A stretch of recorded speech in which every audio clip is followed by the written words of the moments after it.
Dios les bendiga, hermanos. Estamos estudiando el propósito de los milagros y para este día estamos en el capítulo 23 y como título, los milagros causan conmoción y producen fe. Para los que no tengan su expositor, la base bíblica la vamos a encontrar en Hechos 3 del 1 al 19. El pensamiento central nos dice: el Señor responde con milagros porque se complace en mostrar su amor y espera recibir la honra y la gloria de su pueblo. El texto áureo.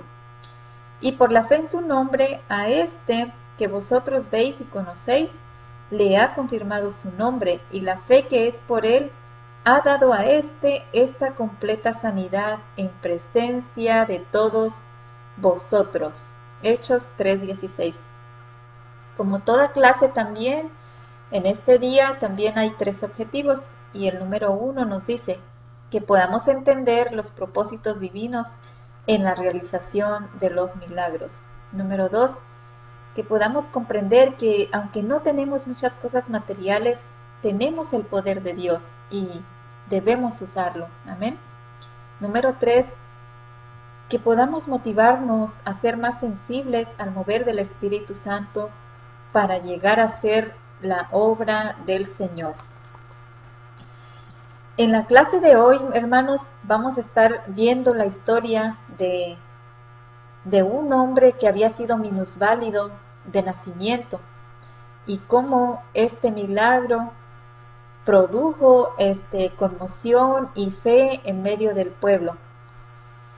Este milagro es el primer milagro realizado bajo el ministerio de los apóstoles, ya sin la presencia física de Jesús, pero ahora contaban con la ayuda poderosa del Espíritu Santo. Pero eran ellos los que tenían que enfrentar las consecuencias de cualquier cosa que sucediera. Recordemos que cuando Jesús estaba con ellos y que Él hacía los milagros, había también personas que se levantaban, ¿verdad? Los enemigos de Jesús, pero era Él el que salía al frente. Ahora era responsabilidad total de los apóstoles. De todo lo que pasara, ellos tenían que tomar la responsabilidad total de todos los hechos, así como había sucedido en el día de Pentecostés, cuando Pedro y todos los demás tuvieron que asumir toda la responsabilidad de los hechos. Vamos a ver cómo la sanidad de este cojo fue el inicio de una campaña poderosa que trajo, dice, a muchos al conocimiento de la verdad. Vamos a entrar al punto número 1. Los milagros son una prueba irrefutable del amor de Dios. Inciso A, la condición miserable de un hombre inválido. Vamos a leer en el capítulo 3 de Hechos, del 1 al 3. En el nombre del Padre, del Hijo y del Espíritu Santo, nos dice: Pedro y Juan subían juntos al templo a la hora novena, la de la oración. Nosotros, la hora novena sería las 3 de la tarde. Esta hora era lo que acostumbraban los judíos a subir al templo, dice, para hacer oración, y era la hora cuando hacían sacrificios también en ese lugar, en ese templo.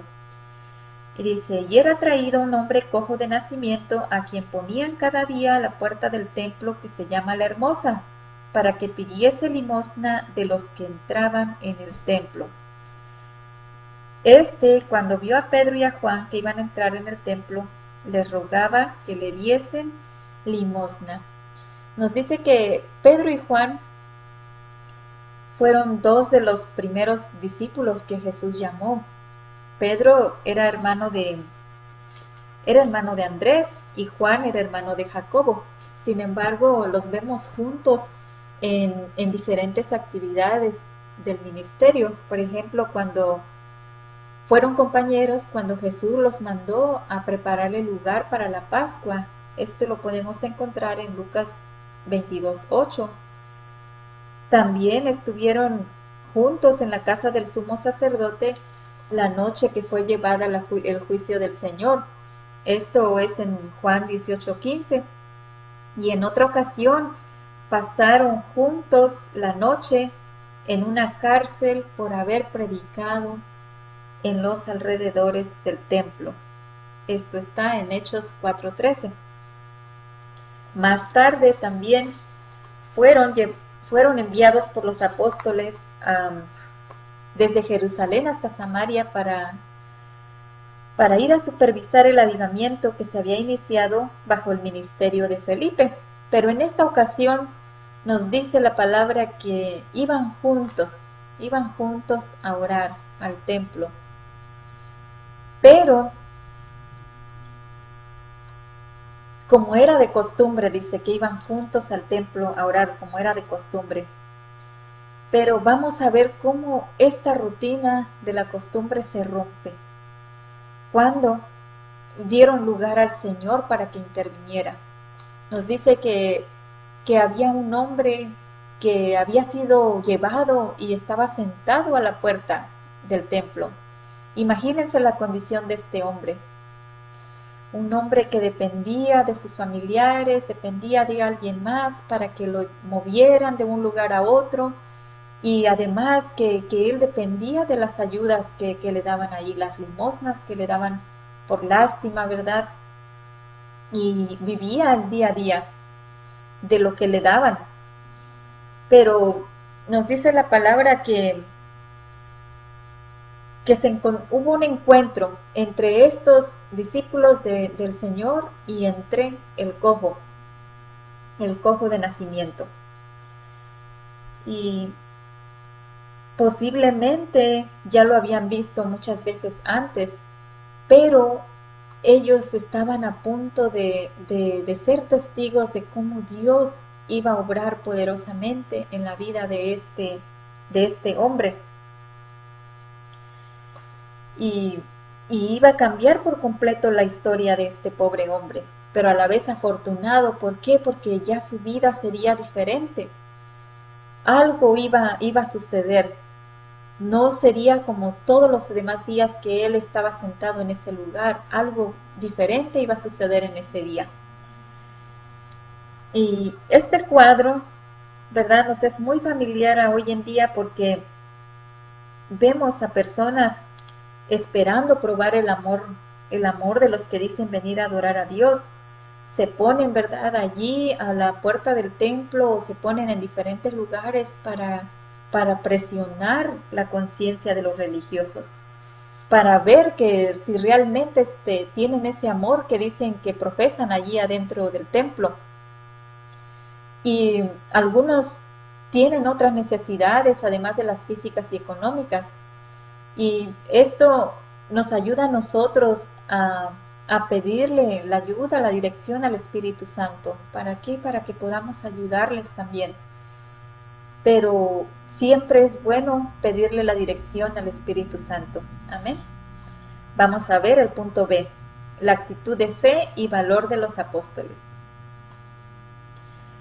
Cuando Dios interviene, lo rutinario de la costumbre cambia para dar lugar a una nueva experiencia. Vamos a ver el 4 al 7.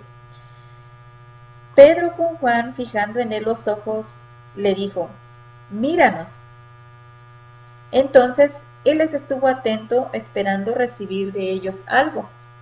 Mas Pedro le dijo: no tengo plata ni oro, pero lo que tengo te doy. En el nombre de Jesucristo de Nazaret, levántate y anda. Y dice, y tomándole por la mano derecha, le levantó, y al momento fueron afirmados sus pies y sus tobillos.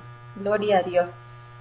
Imagínense, este hombre dice que cuando se cruzó con Pedro y Juan y les decía, puedo imaginarme que extendió su vasito, ¿verdad?, o su mano, diciéndoles, por favor, una ayuda o una limosna. Mas sin embargo, cuando Pedro y Juan les dicen, míranos, él quería captar la atención total de esta persona. ¿Por qué? Porque él quería darle algo mucho más que lo que él estaba pidiendo, que era dinero. Él quería darle la oportunidad de poder conocer de Cristo y que pudiera ser testigo en su vida misma cómo Dios podía hacer algo grande en su vida. Entonces cuando les dice, míranos, y, y este hombre, puedo imaginar que él estaba feliz, contento, ¿verdad? ¿Por qué? Porque dijo, me van a dar algo, ah, algo grande o una buena ofrenda me van a dar. Y cuando él les dijo, no tenemos plata ni oro, pero de lo que tenemos, te damos. Allí puedo imaginarme que él se ha de haber puesto triste o en su mente ha de haber pensado, no les importa mi condición, mi situación, no me van a ayudar. Pero ¿cuál sería su sorpresa cuando dice que ellos le dicen, no tenemos plata ni oro, no tenemos lo que tú nos estás pidiendo, pero lo que tenemos te damos. Levántate en el nombre de Jesús de Nazaret. Cuando ellos le dieron esa palabra con autoridad, con poder, ¿por qué? Porque ellos habían sido llenos del poder. Y recordemos que cuando Jesús les dijo que cuando viniera el Espíritu Santo ellos harían mayores obras que las que Él había hecho, y esa es una promesa también para nosotros hoy en día. Por eso es bien importante que nosotros le pidamos a Dios que nos llene de su Espíritu Santo, porque de esa manera nosotros vamos a poder ser efectivos, vamos a poder llevar a cabo lo que Dios quiere que hagamos. Dice que al momento cuando Él le dio esta palabra, lo tomaron por la mano derecha, lo ayudaron para levantarse, y en ese momento recobró fuerza sus pies y se fueron afirmando y se pudo levantar y comenzó a andar y a saltar. La felicidad de este hombre al ver que ya podía valerse por él mismo, que ya no tenía que depender de alguien más para moverlo, para llevarlo. Y esto pasamos al punto C, donde nos dice que el milagro que causó gozo, asombro y alboroto. Vamos a ver cómo este milagro realizado por los apóstoles causó gozo, alegría para este hombre que había sido minusválido por mucho tiempo, que había sufrido mucho, pero también cómo este milagro causó asombro, un alboroto entre la gente. Dice que tan pronto como Pedro tomó a este pordiosero de la mano y le ordenó que se levantara, así sucedió. Él empezó a saltar, se puso en pie y empezó a andar. Él empezó a usar lo que Dios le había dado, que era la fuerza en sus pies, ¿verdad? Él empezó a saltar de gozo. ¿Por qué? Porque no podía hacerlo. Imagínense, él dice que de nacimiento era así, o sea, él no había aprendido a caminar. Imagínense cómo dice que se puso en pie y anduvo y entró saltando, entró junto con ellos al templo, andando y saltando, alabando a Dios. ¿Por qué? Porque él había tenido misericordia de él, había hecho algo grande en su vida. Por primera vez, él se podía valer por sí mismo. Y por eso él había entrado al templo para poder alabar a Dios, él tenía gratitud en su corazón por lo que Dios había hecho, porque lo había libertado de todas sus ataduras. Y podemos ver en él una imagen del entusiasmo, la gratitud que llena el corazón de los que reciben el milagro de liberación espiritual. Y la otra parte del milagro fue la reacción que hubo entre la gente que estaba en el templo y sus alrededores. Dice que todo el pueblo lo vio andar y saltar y alabar a Dios, y lo reconocían. Decían, ¿qué no es este el mismo hombre que estaba sentado todos los días a la puerta de la Hermosa pidiendo limosna? ¿Cómo es que ahora lo vemos entrar al templo por él mismo? ¿Cómo es que lo vemos ahora que está saltando, que está caminando por él mismo?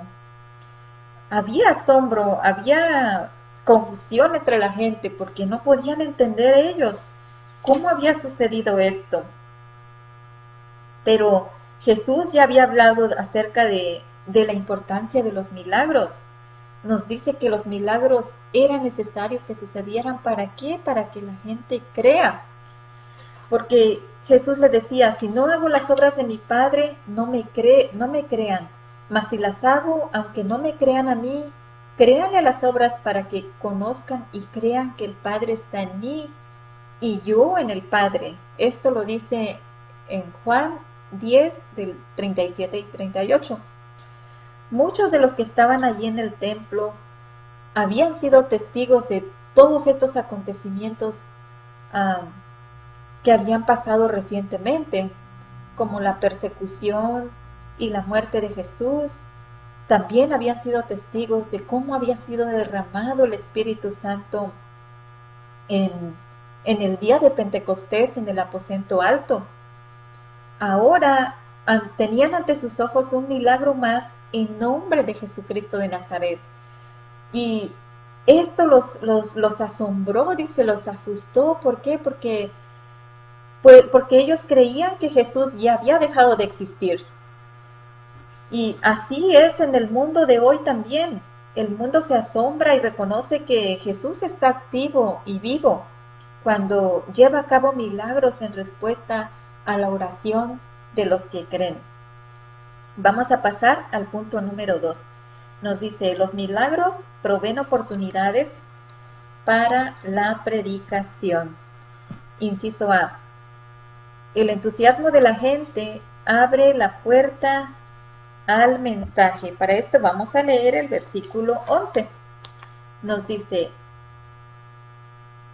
y teniendo asidos a Pedro y a Juan, el cojo que había sido sanado, todo el pueblo atónito concurrió a ellos al pórtico que se llama de Salomón. Dice este hombre, teniendo asidos, o sea, teniendo bien agarrados a Pedro y a Juan, dice que él no los dejaba, estaba junto a ellos y el pueblo estaba atónito, o sea, estaba confundido. Y llegaron allí a ese lugar.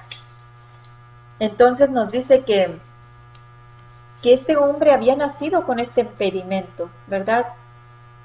Desde que había nacido, él era cojo y nunca había sido corregido hasta este momento cuando Pedro, por el impulso del Espíritu Santo, habló a su vida y Jesucristo lo sanó. Y algunos se han preguntado si acaso Jesús nunca vio a este hombre, ¿verdad? Cuando en algunas ocasiones o en muchas ocasiones fue al templo junto con sus discípulos y nunca se realizó este encuentro entre Jesús y este hombre, pero nos place a nosotros pensar de que aunque no se realizó ese encuentro en los días del ministerio personal de Jesús, ahora en la misericordia que Dios tenía hacia su vida, había preparado este momento para que fueran los apóstoles que llevaran a cabo este milagro y le ministraran salud y salvación a este hombre. Tanto por la sanidad de sus pies y tobillos como por el cambio que tuvo lugar hasta en lo más recóndito de su alma, este cojo estaba rebosando de alegría, de felicidad. Era tanto su entusiasmo, dice la palabra de Dios, que tenía asidos a Pedro y a Juan. O sea, los tenía agarrados y como para que le indicara a la gente que ellos habían sido los que le habían traído esa felicidad, que antes nadie le pudo haber ofrecido. Dice que las noticias de este milagro fueron de boca en boca por toda la ciudad y el entusiasmo de la gente era tanto que dice que en un instante llegaron muchísimas personas a ese lugar para enterarse por primera mano de lo que había sucedido. Y el punto de atracción era el pórtico de Salomón y los héroes del milagro eran Pedro y Juan. Sin embargo, No, aquí hay una lección para nosotros. Dice que sin embargo, ellos supieron dirigir la mirada de la gente a Jesús, el mismo que habían crucificado. Así fue como la conmoción del pueblo preparó su corazón para poder recibir el mensaje del Evangelio. Y así debe de ser hoy, hermanos. Si el Señor lleva a cabo un milagro, Él lo hace para que anunciemos el Evangelio a los perdidos, a la gente que no conoce de Él, y para que a través de los milagros ellos puedan venir al conocimiento de Él, ellos crean en Él. Amén. Vamos a ver el punto B. El centro de la predicación es Cristo Jesús. Gloria a Dios. Ahora vamos a leer del 12 hasta el 16. Y nos dice, viendo esto, Pedro respondió al pueblo, varones israelitas, ¿por qué os maravilláis de esto? ¿Por qué os maravilláis de esto? ¿Por qué ponen los ojos en nosotros como si por nuestro poder o piedad hubiéramos hecho andar a éste? El Dios de Abraham, el Dios de Isaac y de Jacob, el Dios de nuestros padres, ha glorificado a su Hijo, a quien vosotros entregasteis y negasteis delante de Pilato, cuando éste había resuelto ponerle en libertad. Mas nosotros negasteis al santo y al justo, y pedisteis que se os diera un homicida. Matasteis al autor de la fe, de la vida, a quien Dios ha resucitado de los muertos, de lo cual nosotros somos testigos. Y por la fe en su nombre, a este que vosotros veis y conocéis, le ha confirmado su nombre, y la fe que es por él ha dado a éste esta completa sanidad en presencia de todos vosotros. Pedro supo darle a Jesús la gloria y la honra. Él no se atribuyó ninguna gloria, ninguna honra por lo que había sucedido, ¿verdad? Vemos que la gente empezó a mirarlos como diciendo que ellos habían llevado a cabo el milagro. Pero Pedro, podemos imaginar su reacción y decirles, no fuimos nosotros, no fue nuestro poder o nuestra compasión, no, fue Dios. Dios, el mismo Dios que ha creado los cielos y la tierra. Ese es el mismo Dios que ahora estaba haciendo glorificar la vida, dice que el nombre de su Hijo Jesús. Dice que cuando el apóstol vio que los ojos de la multitud estaban puestos en él y en Juan, inmediatamente se dirigió a ellos, haciéndoles ver dos observaciones, y con palabras de autoridad les habló, haciéndole dos observaciones claras para poderlos sacar de la confusión y el asombro en el que estaban. Les dijo, número 1, que no debían asombrarse tanto por la realización de un milagro, ¿verdad? Como ya leímos la pregunta que él les decía, ¿por qué se maravillan? ¿Por qué se maravillan de esto? Era un severo reproche que él les estaba haciendo a la gente. Les decía, ¿no saben ustedes que el Dios de los cielos es Jehová Todopoderoso? Que a través de los siglos ha hecho innumerables milagros y prodigios para la gloria de su nombre. Les decía, el mismo Dios que hizo los cielos y la tierra, es el mismo Dios que formó al pueblo de Israel. Es el mismo Dios que llamó a Abraham y que le dio promesas a Isaac. Es el mismo Dios que también lo sacó con mano poderosa de Egipto. Él les decía, es el mismo Dios que les proveyó, que los pastoreó a través de la historia. Ahora les estaba diciendo, Dios ha hecho un milagro más por medio de su Hijo Jesucristo. Y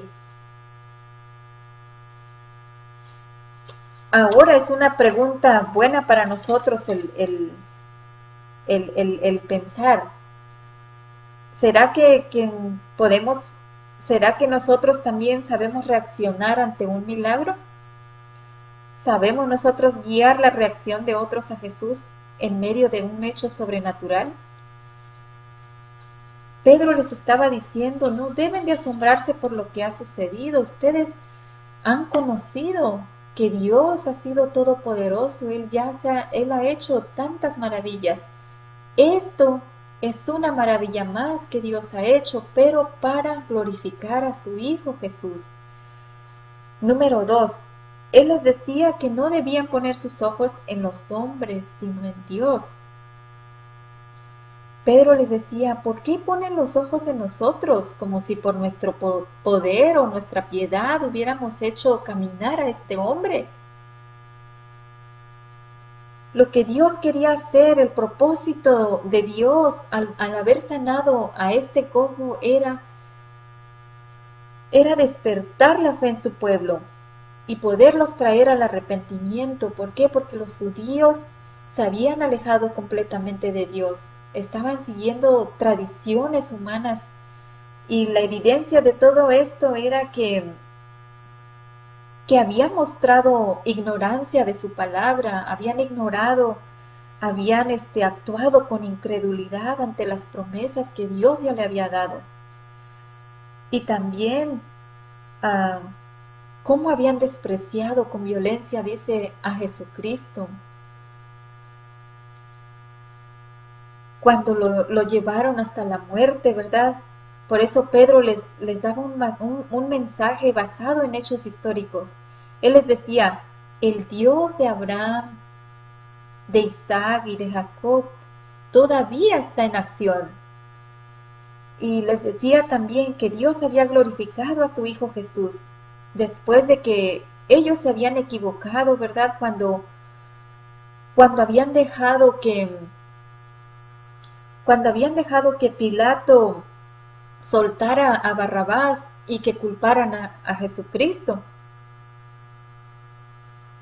Pero él les decía, pero Dios ha resucitado de los muertos a Jesús, de lo cual ellos ahora eran testigos y ellos hablaban en nombre de Jesús porque habían sido testigos de esto, que a pesar de que Jesús había sido atormentado, ¿verdad? Había sido llevado por todos nuestros pecados hasta la muerte en la cruz del Calvario, ellos habían sido testigos de cómo Dios había resucitado a Jesús.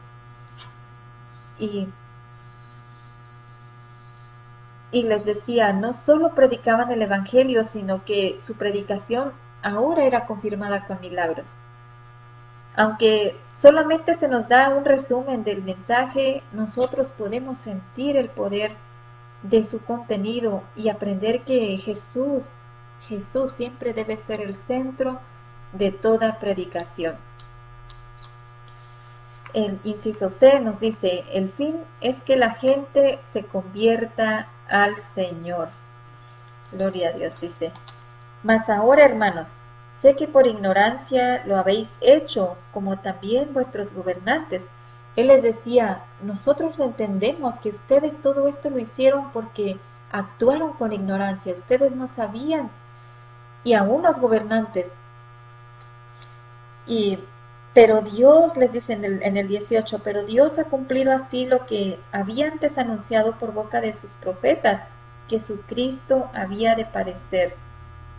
Así que arrepentíos y convertíos, para que sean borrados vuestros pecados, para que vengan de la presencia del Señor tiempos de refrigerio.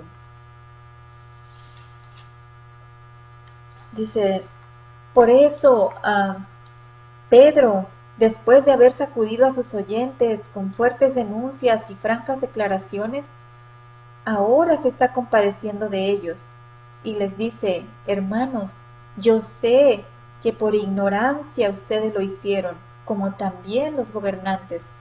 Yo sé que lo hicieron por ignorancia. Ya los había responsabilizado de la muerte de Jesús, pero ahora les hacía saber que lo que habían hecho, lo que ellos habían hecho, lo habían hecho porque se habían dejado manipular por el diablo y por la falsa religión.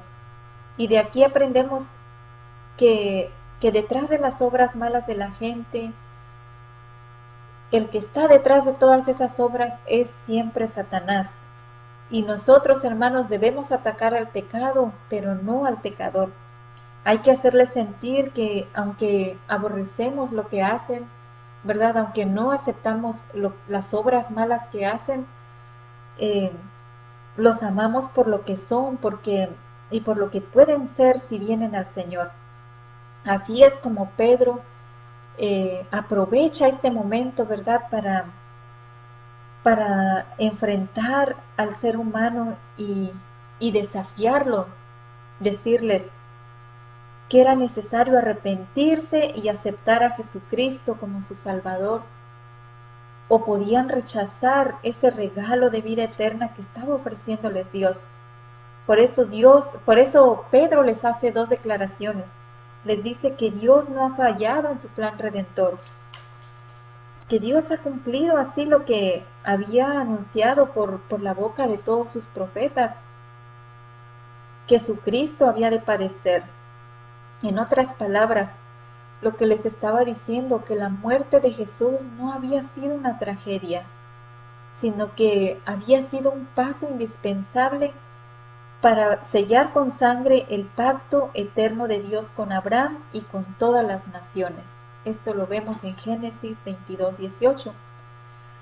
Ahora, Él espera que el hombre haga su parte. Así que les dice, arrepentíos y convertíos para que sean borrados vuestros pecados. Y nos dice que después del llamamiento que Pedro hizo en el versículo 19, muchas personas vinieron y entregaron su corazón a Cristo. Según nuestro historiador Lucas, muchos de los que habían oído la palabra creyeron al mensaje que él estaba. Y dice que el número de los varones que fueron convertidos en ese día eran como 5,000. Si bien Jesús les había dicho a sus discípulos que mayores cosas harían ellos si verdaderamente confiaban en Él y le obedecían su palabra. Estas bendiciones siguen multiplicándose hoy en día gracias a nuestro Dios. Así como Pedro les estaba desafiando a estas personas al hacerles ver, ¿verdad?, que se habían equivocado, que ellos habían obrado porque habían sido influenciados, manipulados por el diablo y por la falsa religión que ellos estaban viviendo. Él les estaba dando ahora que Dios había tomado para bien todo esto, y que les decía, arrepiéntanse, conviértanse de la manera como han vivido su vida, porque Dios quería traer salvación a sus vidas, así como hoy en día para nosotros. Nos dice que en ningún otro nombre hay salvación, solamente en Jesucristo. Y solamente por ese sacrificio perfecto que Él hizo en la cruz del Calvario es que nosotros ahora tenemos esa salvación tan grande que tenemos que cuidar día a día. Y es una oportunidad para todo aquel que no ha aceptado a Jesucristo, de que puedan venir también al conocimiento de la verdad y que puedan recibir ese regalo de vida eterna que Dios Padre está dando. Amén. Vamos a leer el resumen general.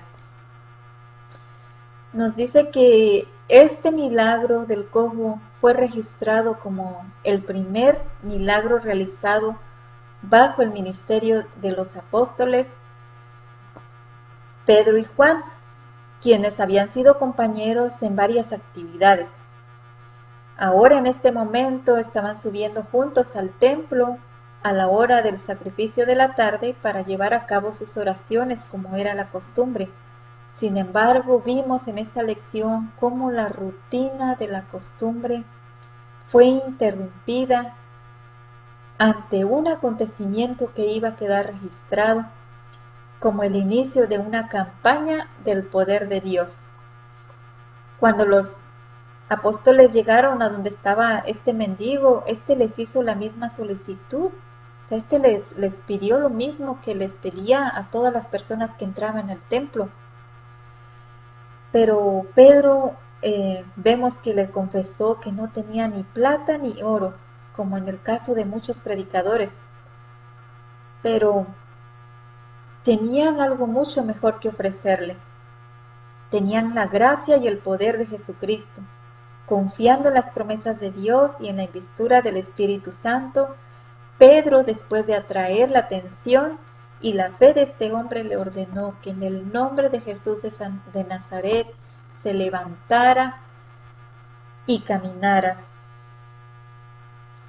Y vimos también que lo levantaron y al momento dice que fueron afirmados sus pies y sus tobillos y él empezó a alabar, a saltar, a agradecerle a Dios por el milagro, la misericordia que él había tenido hacia su vida. Y este fue el momento perfecto que Pedro aprovechó para poderles predicar el Evangelio, el mensaje de salvación a todas estas personas y pudiera atraerlos a Jesucristo, llamarlos al arrepentimiento. Y los hizo saber que el milagro no había sido hecho por ellos, sino que había sido hecho por Jesús, el mismo que ellos habían condenado a la muerte, pero que ahora había sido levantado con poder y gloria. Más de 5,000 personas rindieron su vida totalmente a Jesús. Fue sin duda un acontecimiento glorioso, hermoso, que Dios usó la vida de estos siervos, quienes le dieron toda la gloria al Señor. Amén. Nosotros también, hermanos, tenemos que pedirle al Señor que nos ayude para que seamos llenos de su presencia, de su poder, para que puedan llevarse a cabo todos estos milagros. Se han llevado milagros a cabo en nuestras iglesias, para que los creyentes seamos fortalecidos y todos aquellos que no conocen de Jesucristo vengan al conocimiento de Él. Amén. Para el próxima semana vamos a estar estudiando la conversión del pecador es el mayor milagro. Y para esto vamos a tomar la vida del apóstol Pablo como ejemplo de esta conversión. Por eso, hermanos, leamos en Gálatas, capítulo 1, del 11 al 24. Dios les bendiga, hermanos. Amén.